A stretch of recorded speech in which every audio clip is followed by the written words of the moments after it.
हाय viewers. बिस्मिल्लाहिर्रहमानिर्रहीम। अस्सलामुअलैकुम जी। आप देख रहे हैं हमारा चैनल इरफान फूड वर्क्स। तो दोस्तों, आज मैं लेकर आया हूँ लकड़ी के किचन और अलमारी के कुछ न्यू डिज़ाइन। तो दोस्तों, अगर कोई डिज़ाइन पसंद आए तो प्लीज़ कमेंट में ज़रूर बताइएगा।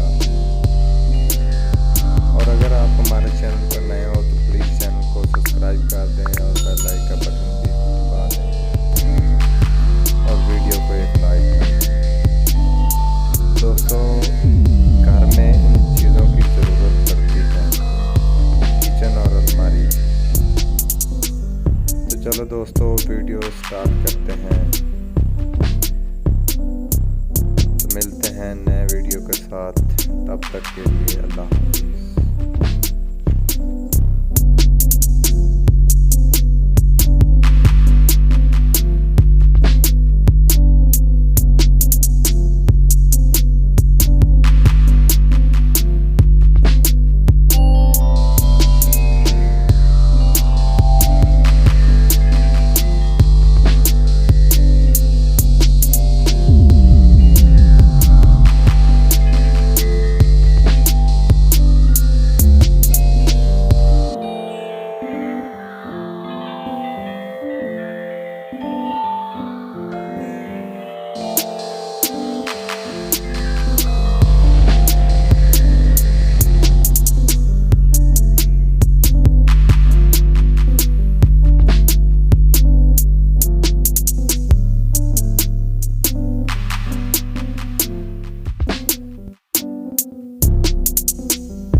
अगर वीडियो अच्छी लगी है तो चैनल को सब्सक्राइब करें और प्लीज़ वीडियो को एक लाइक करें।